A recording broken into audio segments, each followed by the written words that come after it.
ಬೆಂಗಳೂರಿನ ವಾರ್ತಾ ಸೌಧದಲ್ಲಿ ಪತ್ರಿಕೋದ್ಯಮ ಪ್ರಶಸ್ತಿ ಪ್ರದಾನ ಕಾರ್ಯಕ್ರಮ ನಡೀತಾ ಇದೆ. ಸಿಎಂ ಹಾಗೂ ಡಿಸಿಎಂ ಭಾಗಿಯಾಗಿದ್ದಾರೆ.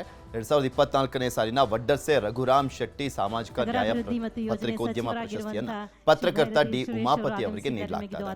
ಇದೇ ವೇಳೆ 2017ರಿಂದ 2023ರವರೆಗಿನ ಪರಿಸರ ಹಾಗೂ ಅಭಿವೃದ್ಧಿ ಪತ್ರಿಕೋದ್ಯಮ ಪ್ರಶಸ್ತಿಗಳನ್ನು ಕೂಡ ಇದೇ ಕಾರ್ಯಕ್ರಮದಲ್ಲಿ ಪ್ರದಾನ ಮಾಡಲಾಗುತ್ತದೆ.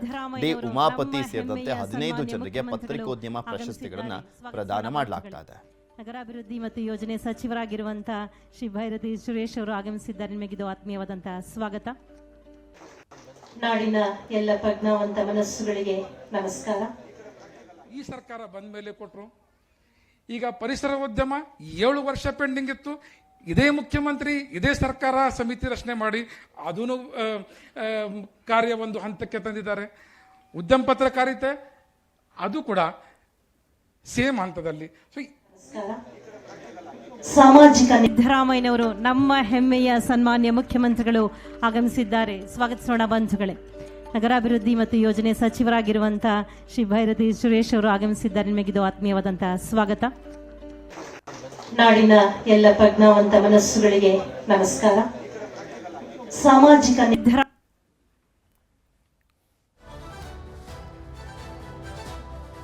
ಬೆಂಗಳೂರಿನ ವಾರ್ತಾ ಸೌಧದಲ್ಲಿ ಪತ್ರಿಕೋದ್ಯಮ ಪ್ರಶಸ್ತಿ ಪ್ರದಾನ ಕಾರ್ಯಕ್ರಮ ನಡೀತಾ ಇದೆ. ಸಿಎಂ ಹಾಗೂ ಡಿಸಿಎಂ ಭಾಗಿಯಾಗಿದ್ದಾರೆ. 2024ನೇ ಸಾಲಿನ ವಡ್ಡರ್ಸೆ ರಘುರಾಮ್ ಶೆಟ್ಟಿ ಸಾಮಾಜಿಕ ನ್ಯಾಯ ಪತ್ರಿಕೋದ್ಯಮ ಪ್ರಶಸ್ತಿಯನ್ನು ಪತ್ರಕರ್ತ ಡಿ ಉಮಾಪತಿ ಅವರಿಗೆ ನೀಡಲಾಗುತ್ತದೆ. ಇದೇ ವೇಳೆ 2017ರಿಂದ 2023ರವರೆಗಿನ ಪರಿಸರ ಹಾಗೂ ಅಭಿವೃದ್ಧಿ ಪತ್ರಿಕೋದ್ಯಮ ಪ್ರಶಸ್ತಿಗಳನ್ನು ಕೂಡ ಇದೇ ಕಾರ್ಯಕ್ರಮದಲ್ಲಿ ಪ್ರದಾನ ಮಾಡಲಾಗುತ್ತದೆ. ಡಿ ಉಮಾಪತಿ ಸೇರಿದಂತೆ 15 ಜನರಿಗೆ ಪತ್ರಿಕೋದ್ಯಮ ಪ್ರಶಸ್ತಿಗಳನ್ನು ಪ್ರದಾನ ಮಾಡಲಾಗುತ್ತದೆ. ನಗರಾಭಿವೃದ್ಧಿ ಮತ್ತು ಯೋಜನೆ ಸಚಿವರಾಗಿರುವಂತಹ ಶ್ರೀ ಭೈರತಿ ಸುರೇಶ್ ಅವರು ಆಗಮಿಸಿದ್ದಾರೆ. ನಿಮಗಿದು ಆತ್ಮೀಯವಾದಂತಹ ಸ್ವಾಗತ. ನಾಡಿನ ಎಲ್ಲ ಪ್ರಜ್ಞಾವಂತ ಮನಸ್ಸುಗಳಿಗೆ ನಮಸ್ಕಾರ. ಈ ಸರ್ಕಾರ ಬಂದ ಮೇಲೆ ಕೊಟ್ಟರು. ಈಗ ಪರಿಸರ ಉದ್ಯಮ 7 ವರ್ಷ ಪೆಂಡಿಂಗ್ ಇತ್ತು.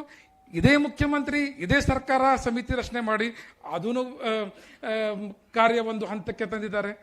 ಉದ್ಯಮ ಪತ್ರಕಾರಿತೆ ಅದು ಕೂಡ ಸೇಮ್ ಹಂತದಲ್ಲಿ.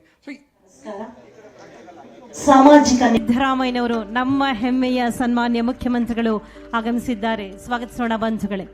ನಗರಾಭಿವೃದ್ಧಿ ಮತ್ತು ಯೋಜನೆ ಸಚಿವರಾಗಿರುವಂತಹ ಶ್ರೀ ಭೈರತಿ ಸುರೇಶ್ ಅವರು ಆಗಮಿಸಿದ್ದಾರೆ. ನಿಮಗಿದು ಆತ್ಮೀಯವಾದಂತಹ ಸ್ವಾಗತ. ನಾಡಿನ ಎಲ್ಲ ಪ್ರಜ್ಞಾವಂತ ಮನಸ್ಸುಗಳಿಗೆ ನಮಸ್ಕಾರ. ಸಾಮಾಜಿಕ